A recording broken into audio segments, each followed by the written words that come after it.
Welcome back to Empowerment Radio. Oh, it is all about your questions on fear and anxiety, questions that you may have never dared to ask anyone. Tony says, and that's a really good one, how does a person deal with something that happened in the past? And I have fear, anxiety of being in a relationship and having friends due to past events and events of trust. So I assume that the trust was broken, or I assume that there was some kind of a betrayal or disappointment. Well, now in order to be able to overcome that, we have to understand why the subconscious holds on to this in the first place. Now, when you think about last time you had a glass of water, a glass of milk, maybe it will be hard for you to remember, or what you had last week for lunch, probably also not something that's in the forefront of your mind. Why? Because it's a non-issue. Something that is not really remarkable. It was maybe enjoyable, but it's not something that's everlasting in your memory box. Your subconscious sees this more as a neutral event.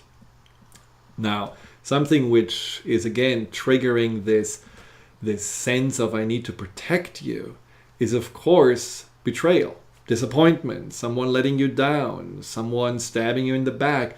And so those events the subconscious holds on to for two reasons. One is as a reference point. Well, I didn't really feel good. I know that you were in pain at that time. I know it hurt you.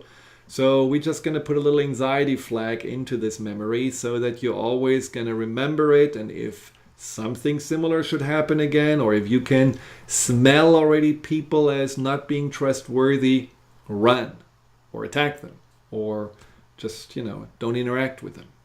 So that's one reason. It's just simple learning to be safe. Better safe than sorry. But a deeper reason, and I think a more important and maybe also more empowering perspective, is that the subconscious doesn't like to have unanswered questions or unresolved confusion in the past. What I mean with that is that those events that have been triggering us in the past usually are bringing up some kind of question mark. Why?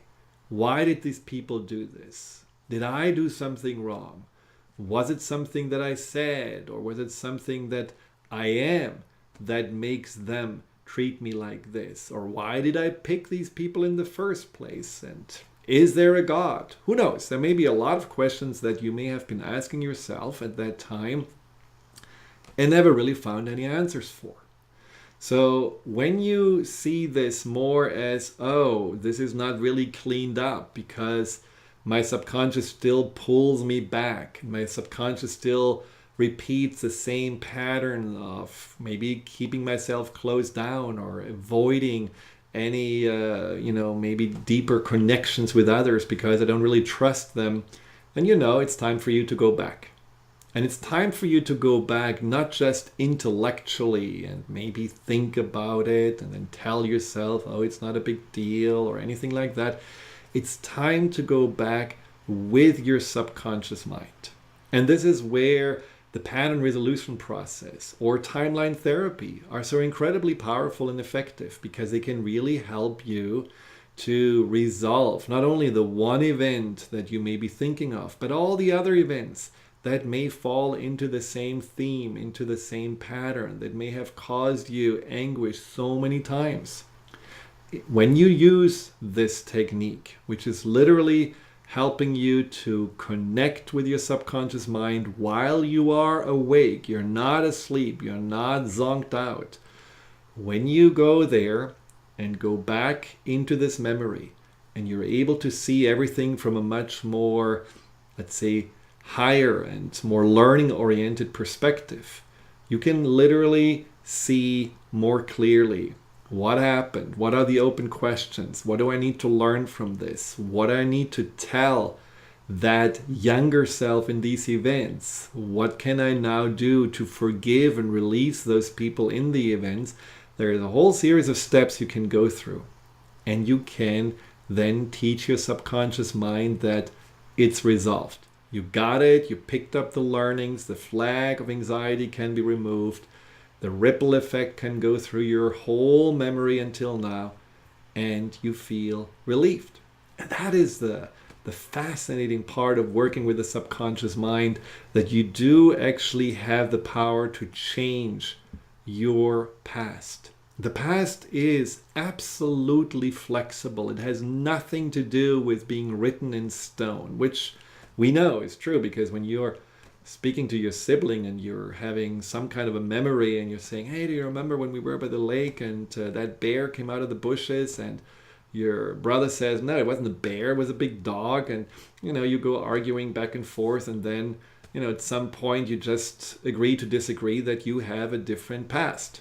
And that's exactly how we can change the past, by simply looking at it differently, looking at it from a place of greater compassion or even greater empowerment.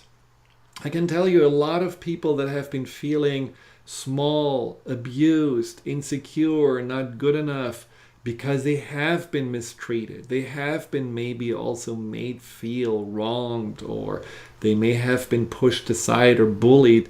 They realize later on that they are actually the courageous ones. They're the ones that didn't become bullies or negative or bitter, or were just trying to now take power from others because they felt so powerless. They stayed vulnerable, and they didn't give up on believing in goodness and believing to treat people with kindness or believing in love.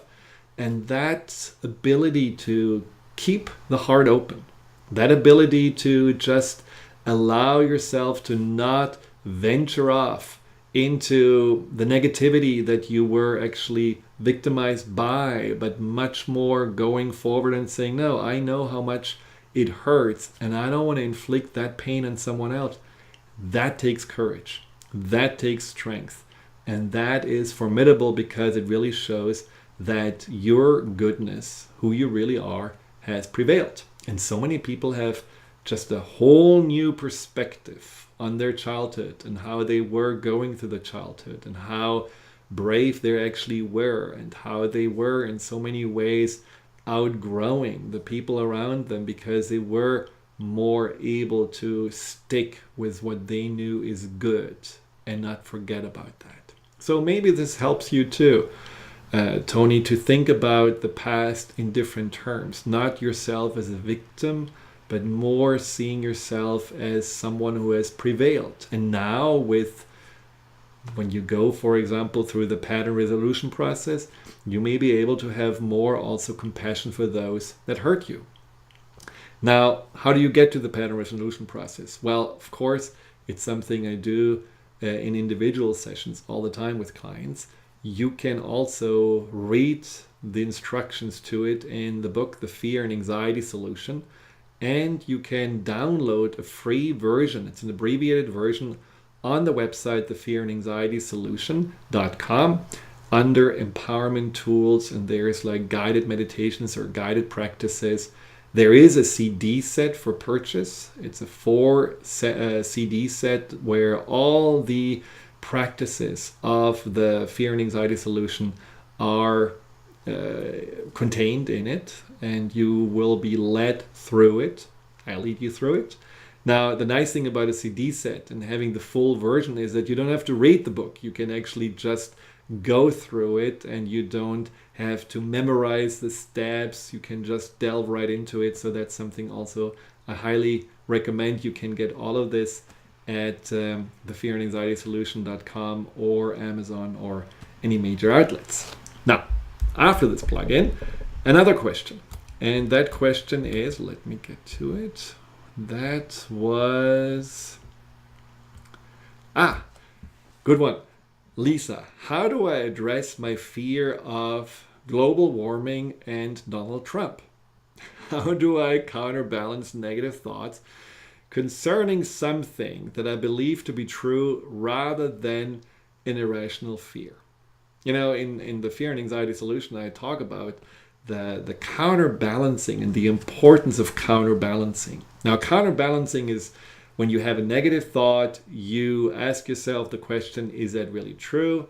Does that thought serve me? Does it help me to reach my goals? And then you're going to come up with at least 3 positive counterbalancing thoughts about that subject. Now, counterbalancing is not a battle with yourself. It's not an inner debating club. Counterbalancing is really more a guidance of the mind. You're taking the role of the mentor. You're taking charge of where your mind is going, and you gently shift it into a more empowering, positive perspective. Now, of course, it's a fair question. The question is, if you believe that global warming is a real issue, or if you believe that Donald Trump is a real issue that scares you, then the question is that true? It would be yes. And that's perfectly fine. It may be true. But it doesn't serve you to hold on to the negative thought that disempowers you. It doesn't serve you to look at it from a place of, oh my God, there's nothing I can do.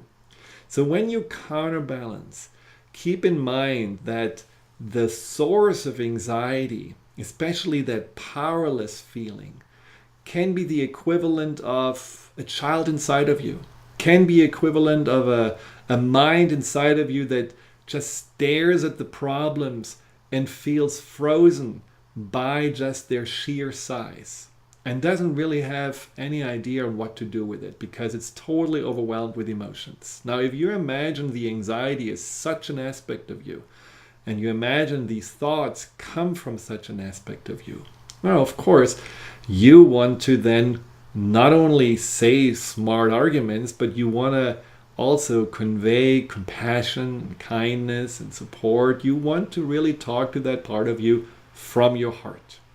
And that is where counterbalancing reaches your subconscious, because you put energy into it, you put emotions into it, and not just thoughts that sound good but don't feel anything. So when you counterbalance now about global warming or Donald Trump, try to come up with thoughts that are actually looking forward, that, are empowering in regards to saying, well, I will do my part to be an agent of change. I will do my part to make sure that, my life is more sustainable, that my CO2 footprint is smaller, that I will also be, aware of some issues that I care about, and will write to my congressperson, or will go on the street, or write a letter to the president, or whatever, to make sure that those issues are not ignored or simply pushed aside or overrun. I mean, we can be agents of change, and we do, I believe, deal with a lot of really serious problems at this time in our lives. This is not just like, oh, everything is fine, all we can think about is, already the next Christmas around the corner. No, we have to face the fact that, yes, we need millions of agents of change to make positive shifts happen on a global level. And so if we are letting our anxiety thoughts stop us, we are not really doing our part. And that is the message that you want to give your subconscious mind, that you alone may not be the one that can do everything, but you and millions of others together, there is always the power to create positive shift. There is always the power to bring people together for a good cause, and you will be one of them. I hope that helps. Now, Juan says, I've been dealing with burnout and exhaustion to the extent that I passed out. Now I'm struggling constantly with anxiety and mind racing. What can I do? Now, that's a really interesting question, because, burnout, you could argue, is it not a form of physical stress? Something that you may have felt for a long time. I'm stressed, but I'm pushing myself. I'm drinking coffee and Red Bulls all the time until I go to bed. I am going after my goals because that's more important than how I feel. Maybe you have been living under so much stress all the time until your body simply said, I'm done. I'm exhausted. The batteries are empty. you are giving more out than you are giving back to yourself. There is nothing left. Or maybe as simple as you're off track. Living like this, living completely out of balance, this is not an option. So whatever it is, your subconscious warns you with the physical reaction of literally passing out, which stops you in the tracks, and now also with the anxiety and mind racing. Now, in your case, like in many cases, this may be also caused by the inner conflict between two very opposing parts of you. One part of you right now says, stop, don't work so hard, don't push yourself so much, stay at home, you are damaging your health, you are not living the life that brings you joy or anything like that. So there may be a part that says avoid to go back to how you were running your life. And there may be another part of you that says, no, oh my God, I'm losing traction. I'm not getting the promotion. I'm not reaching my goals. I will not be, any more accepted, or I'm not really, at the level I'm supposed to be. And so that part of you says, get back on the horse and keep on going. So you may be really dealing with your mind racing, with thoughts that argue both points.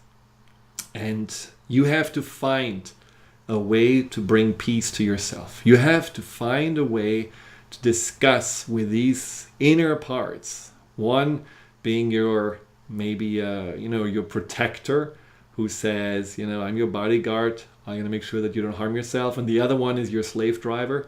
Maybe also the inner critic and the judge that just keeps kicking you and saying, keep on going, you're lazy. And those two parts of you need someone to lead them. Now that is what I call conscious-subconscious collaboration, where you consciously are aware of the challenges and at times dysfunctions on a subconscious level, and then you are basically with your conscious mind helping your subconscious to figure it out. With your conscious mind, you are resolving that issue. And there is another process that for all the listeners, you can find in the book, you can find in the CD set, but it's also for free, downloadable on the website, thefearandanxietysolution.com. It's a reintegration process. You can also find it under Empowerment Tools.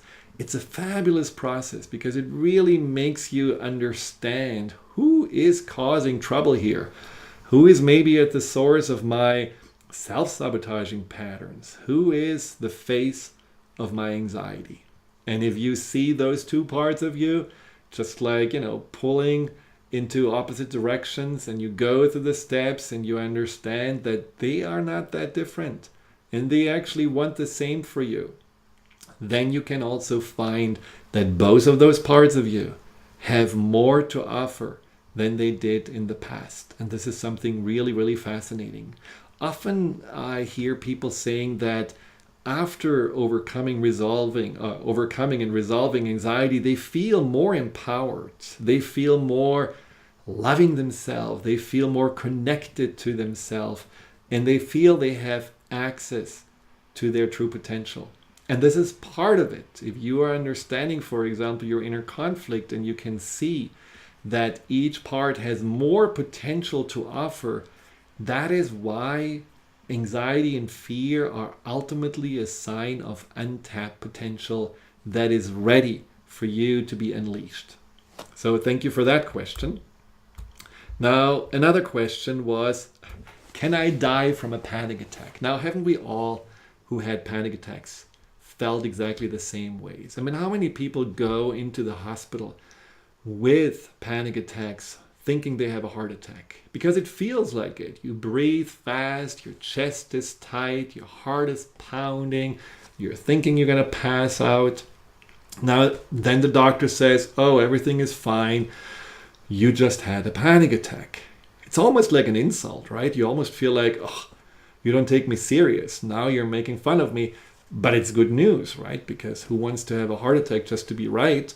So panic attacks feel like it, but they don't do it. So panic attacks don't lead to heart attacks usually. They don't really create any immediate physical challenge. They are just an emotional challenge. Now, when you do have panic attacks, the next step that people often have is the fear of the next one. So they're sitting there and waiting already for that next attack. They're with friends in a restaurant, but they cannot really enjoy themselves because they're afraid of, oh my God, what's going to happen? Or they are driving down the road and they wonder, what if I get a panic attack while I'm on the interstate? And how will I get off it? And what can I do? So panic attacks really can keep you imprisoned and make your life smaller and smaller. Now, again, panic attacks are not the problem. The problem is simply what's underneath them. Panic attacks are the symptom. Now, they are a very intense symptom. Just like chronic pain because of anxiety is a pretty intense symptom, but it's not the real issue. The real issue is the anxiety and what causes the anxiety in the first place. Now, many people that have panic attacks realize that they also had anxiety for a long time, but they were really good in being in denial about it. They just didn't want to have it. They didn't want to look at it. So the anxiety was building, like a pressure cooker, more and more, collecting of this emotional charge. And then at some point it just explodes simply because it's too much. And so that's what really panic attacks do. They are an overload of anxiety. And so what you need to look is not at how can I avoid the next panic attack. What you need to look at, what was causing the anxiety in the first place? And what is it what I need to address? Again, am I maybe in a pattern that has been just driving me and how I approached life, but which ultimately was fueled by anxiety? And that can be a pattern of the achiever, can be a pattern of the one that is always the chameleon and wants to blend in and is afraid of standing out, can be the pattern of the one that is the pleaser and tries to make sure that everyone is fine, or the pattern of the one that always feels like I have to be in charge. I need to micromanage my life. I have to be the one who knows everything and controls everything. Very exhausting. But if you are having one of those patterns, chances are that it's driven by anxiety, but you don't really notice it because you feel like you can manage. Through those compensatory patterns, you feel like I'm okay until you're not. So look at what is actually underneath that. And to do that, I always recommend people to go back and remember when they felt that kind of pattern and that anxiety with it the first time, where it may have come from, what events may have caused it, where they may have picked it up. And then write down the thoughts that happen as you feel this anxiety pattern, coming up. When you feel like, okay, I'm about here to overdo it, or to please, or to be too vigilant, what thoughts do I have? Write them down and then just do this for a few days, and you will see that those thoughts not only repeat themselves, but they will point squarely at a core limiting belief. A limiting belief about you or the world you're in that you can, once you know it, replace with something much more empowering than that. And I can help you to do that. Now, I told Justin before that it's amazing how fast the show always goes by. It's a little bit like cooking, you cook a 3-course menu and you spend quite a lot of time and then it's over. And that's how I feel about the radio show, but I feel happy that once again I could share with you that what is my passion and my purpose. Thank you for listening. Reach out if you need help and take good care of yourself. Goodbye.